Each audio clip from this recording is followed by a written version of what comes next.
Digital payment के मामले में भारत आज वर्ल्ड लीडर बनने की कगार पर खड़ा है। दिसंबर 2022 में ही भारत का digital payment transaction 1.5 trillion dollar का रहा है। और आपको ये जानकर हैरानी होगी कि अमेरिका, यूके, जर्मनी और फ्रांस के अगर टोटल डिजिटल पेमेंट्स को भी मिला देना तो भी ये भारत के आंकड़े को क्रॉस नहीं कर पाया है। डिजिटल पेमेंट के मामले में दुनिया के सभी देशों से आगे होने के बावजूद भी भारत का रुपया आज इंटरनेशनल करेंसी नहीं बन पाया है। आज भी अमेरिका का डॉलर ही दुनिया भर में राज करता है। लेकिन अब धीरे धीरे रुपए को इंटरनेशनल बनाने पर तेजी से काम चल रहा है। इसकी शुरुआत भी यूपीआई पेमेंट के सिस्टम से ही की जा रही है। एनपीसीआई यानी national payments corporation of India ने कहा कि दुनिया के 10 देशों में, जिनमें अमेरिका भी शामिल है, वहां से यूपीआई सिस्टम के माध्यम से प्रवासी भारतीय और भारतीय मूल के लोग भारत में पैसे भेज सकते हैं और ये सिस्टम अप्रैल 2023 तक शुरू भी हो जाएगा। दोस्तों, डिजिटल पेमेंट सिस्टम में भारत की जबरदस्त सक्सेस के बाद अब जरूरत है कि भारत के रुपए को भी इंटरनेशनल करेंसी बनाया जाए। इसके लिए भारत बैकग्राउंड में बहुत तगड़े एक्शन प्लान पर काम कर रहा है। आज पूरी दुनिया एक वैश्विक मंदी से जूझ रही है और वर्ल्ड बैंक ने भी कहा है कि यह मंदी कब खत्म होगी कोई नहीं जानता। कई छोटे छोटे देश आर्थिक बदहाली के दौर से गुजर रहे हैं। अगर इस वक्त भारत का ये मास्टर प्लान सही रूप से काम कर गया तो डॉलर के बाद रुपए दुनिया में दूसरी सबसे बड़ी इंटरनेशनल करेंसी बन सकता है। तो सबसे पहले समझते हैं कि इंटरनेशनल करेंसी क्या होती है और कोई करेंसी इंटरनेशनल करेंसी कैसे बन सकती है। दोस्तों, आज दुनिया भर में लगभग 185 करेंसी है, लेकिन इनमें लगभग सभी का इस्तेमाल केवल अपने देश में ही होता है। देखो, सीधे सिंपल शब्दों में कहें तो इंटरनेशनल करेंसी वो होती है जिसे दुनिया के सभी देश लेने के लिए तैयार हो जाते हैं। जैसे अमेरिकी डॉलर एक इंटरनेशनल करेंसी है। आज दुनिया में 75% व्यापार अमेरिकी डॉलर में ही होता है और जब किसी देश को कोई कर्ज चाहिए होता है तो वो डॉलर में ही लेता है, क्योंकि इसका सिक्का पूरी दुनिया में चलता है। इसके बाद यूरोपीय यूनियन की करेंसी यूरो, जापानी येन, ब्रिटिश पाउंड और चाइनीज करेंसी भी थोड़ी बहुत इंटरनेशनल करेंसी की कैटेगरी में आती है। अब सवाल यह है कि आखिर डॉलर इतना मजबूत कैसे बना। साल 1944 में जब दुनिया में सेकेंड वर्ल्ड वॉर चल रहा था, तब 44 देशों ने अपनी करेंसी को अमेरिकी डॉलर से जोड़ने का फैसला किया। ऐसा क्यों? क्योंकि अमेरिका उस समय सबसे मजबूत देश था और दूसरी बात, उसके पास दुनिया का सबसे अधिक सोने का भंडार था। इससे पहले सभी देश ट्रेड के लिए गोल्ड को इस्तेमाल करते थे।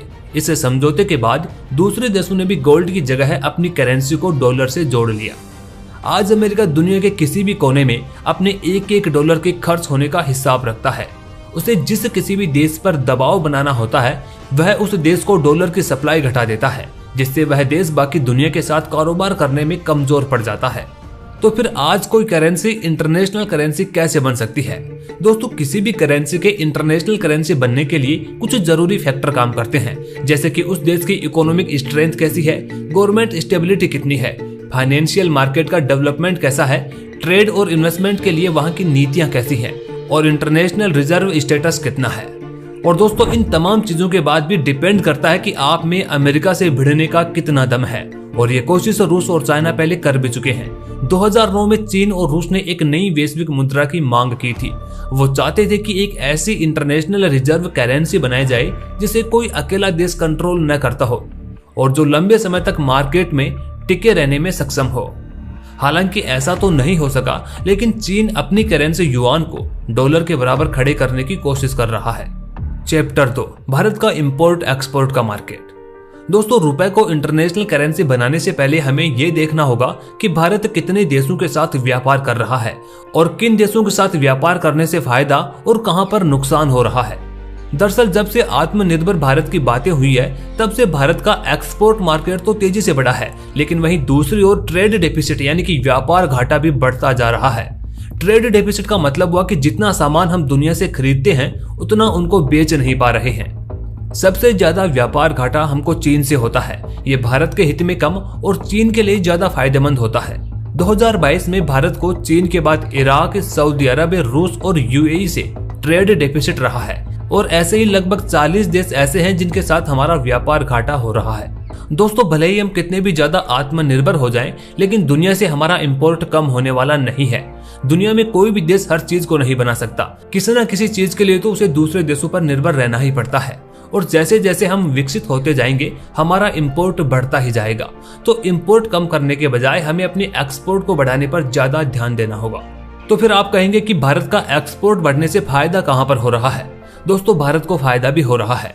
दुनिया में 150 से ज्यादा देश ऐसे हैं जिनके साथ भारत का ट्रेड सरप्लस है, यानी कि उनसे हम सामान खरीदते कम हैं और बेचते ज्यादा हैं। सबसे ज्यादा अमेरिका के साथ ट्रेड सरप्लस है। वहीं Bangladesh, Nepal, Hong Kong, Netherland, Pakistan, Vietnam और श्रीलंका जैसे देशों के साथ व्यापार में भारत का ही फायदा है और यहीं पर भारत के लिए सबसे बड़ी अपॉर्चुनिटी है। दोस्तों, एक बात तो क्लियर है कि चीन और सऊदी अरब जैसे देश भारत से रुपए में ट्रेड करने के लिए आसानी से नहीं मानेंगे, लेकिन जो छोटे छोटे देश जिनके साथ भारत का ट्रेड सरप्लस में रहता है, वो देश भारत की बात मान सकते हैं और इंडियन गवर्नमेंट इसी मास्टर प्लान पर काम कर रही है। दरअसल सरकार का भी ये टारगेट है कि 2047 तक, यानी कि जब आजादी के 100 साल पूरे होंगे, तब रुपए को इंटरनेशनल करेंसी में दूसरी करेंसियों के बराबर ताकतवर बना दिया जाए। चैप्टर 3, रुपए इंटरनेशनल करेंसी कैसे बन सकता है? दोस्तों, वर्ल्ड बैंक और IMF जैसी कई संस्थाओं ने साल 2023 को दुनिया के लिए अच्छा नहीं बताया है। इस साल दुनिया की कई बड़ी अर्थव्यवस्थाओं की हालत खराब चल रही है, तो जाहिर सी बात है कि छोटे देश भी इस मंदी का शिकार होंगे और इसका नतीजा हमें देखने को भी मिल रहा है, जैसे कि श्रीलंका, पाकिस्तान, नेपाल, भूटान जैसे कई छोटे छोटे देश फाइनेंशियल क्राइसिस से जूझ रहे हैं। इन देशों के पास डॉलर की कमी है, इस वजह से यह दुनिया के दूसरे देशों से कारोबार नहीं कर पा रहे हैं। वहीं दूसरे देश वो हैं जिनके ऊपर अमेरिका ने प्रतिबंध लगा दिया है और उनके पास भी डॉलर की कमी है, जैसे कि रूस ने प्रतिबंध के बाद चीन और भारत से सबसे ज्यादा व्यापार किया है और ये व्यापार डॉलर में न होकर लोकल करेंसी में हुआ है। तो भारत इन दोनों ही प्रकार के देशों के साथ रुपए में ट्रेड कर सकता है। इसके लिए भारत ने वोस्ट्रो अकाउंट सिस्टम शुरू किया है। वोस्ट्रो सिस्टम को आप भारत और रूस के उदाहरण से समझ सकते हैं। अब ये तो आप जानते ही हैं कि भारत रूस से क्रूड ऑयल खरीद रहा है, तो मान लीजिए कि रूस ने भारत के किसी सेंट्रल बैंक में अपना वोस्ट्रो अकाउंट ओपन करवाया। अब भारत उस तेल की पेमेंट इंडियन रुपए में उस वोस्ट्रो अकाउंट में कर देगा। अब उन पैसों से रूस को जो भी चीज चाहिए वो इंडिया से एक्सपोर्ट कर लेगा। वहीं रूस पर प्रतिबंध लगने के बाद तो उसने भारत को अपनी जरूरी सामानों की लिस्ट भी भेजी है, जिसमें गाड़ी मोटर के पार्ट्स, एयरक्राफ्ट और हेलीकॉप्टर के पार्ट्स समेत कई सारे प्रोडक्ट्स हैं। तो वह इन रुपए से भारत से सामान खरीद सकता है। दोस्तों, भारत के इस सिस्टम को दुनिया के कई देश पसंद भी कर रहे हैं। RBI अब तक 18 वोस्ट्रो अकाउंट खोल चुका है। इनमें से अकेले रूस के लिए 12 अकाउंट खोले गए हैं। वहीं डॉलर की कमी से जूझ रही श्रीलंका ने भी 5 अकाउंट खुलवाए हैं और 1 अकाउंट मॉरिशस के लिए खुल चुका है। यानी कि अब इन 3 देशों में भारत का रुपया एक इंटरनेशनल करेंसी के रूप में काम करेगा और वहां जाकर आप कोई भी चीज रुपए में खरीद सकेंगे। इसके अलावा तजाकिस्तान, क्यूबा, लग्जमबर्ग और सूडान भी ऐसे देश हैं जिनके पास डॉलर की कमी है और इन देशों ने भी भारत के इस सिस्टम में दिलचस्पी दिखाई है। तो हो सकता है कि आने वाले वक्त में RBI वहां भी अपना वोस्ट्रो अकाउंट खोल दे। भारत छोटे देशों से ही नहीं बल्कि बड़े देशों के साथ भी कोशिश कर रहा है। UAE और सऊदी अरब के साथ बातचीत चल रही है। यूनाइटेड अरब अमीरात भारत का तीसरा सबसे बड़ा व्यापारिक साझेदार है। इसके लिए RBI ने एक कॉन्सेप्ट पेपर तैयार किया है। UAE का सेंट्रल बैंक इस कॉन्सेप्ट को समझ रहा है और आगे जाकर इस मैकेनिज्म में भारत के साथ व्यापार करना शुरू कर सकता है। चैप्टर 4, रुपए के इंटरनेशनल होने से भारत को क्या फायदा होगा? दोस्तों, अगर रुपए में भारत अंतर्राष्ट्रीय व्यापार करता है तो इससे हमारे लिए इंपोर्ट सस्ता हो जाएगा। साथ ही साथ देश के एक्सपोर्ट को बढ़ाने में भी मदद मिलेगी। उन देशों के साथ भी व्यापार किया जा सकेगा जिनके ऊपर आर्थिक प्रतिबंध लगे हुए हैं, जैसे कि रशिया और ईरान जैसे देश। वहीं जब हमारा रुपए इंटरनेशनल बन जाएगा तो हम उस देश में रुपए में ही चीजों को खरीद सकेंगे। साथ ही साथ जब रुपए में व्यापार बढ़ जाएगा तो फिर हमें विदेशी मुद्रा भंडार की उतनी ज्यादा जरूरत नहीं होगी। आज RBI को विदेशी मुद्रा भंडार में डॉलर को बचाकर रखने के लिए काफी सारे प्रयास करने पड़ते हैं। जब कभी भी डॉलर में उतार चढ़ाव आता है तो इससे रुपया कमजोर हो जाता है और इसको मैनेज करने के लिए RBI को डॉलर बेचने पड़ते हैं। हालांकि अभी भारत का विदेशी मुद्रा भंडार मजबूत स्थिति में है, लेकिन जिस प्रकार से दुनिया में फाइनेंशियल क्राइसिस चल रहा है तो आगे क्या होगा कुछ भी नहीं कहा जा सकता। इसके लिए जरूरी है कि भारत अभी से सही कदम उठाना शुरू कर दे। खैर दोस्तों, आप हमें कमेंट बॉक्स में जरूर बताएं कि भारत इस मास्टर प्लान के साथ क्या अपनी करेंसी को इंटरनेशनल करेंसी बना पाएगा। वहीं ऐसी और वीडियोस देखने के लिए हमारे चैनल को सपोर्ट जरूर करें और सब्सक्राइब करें।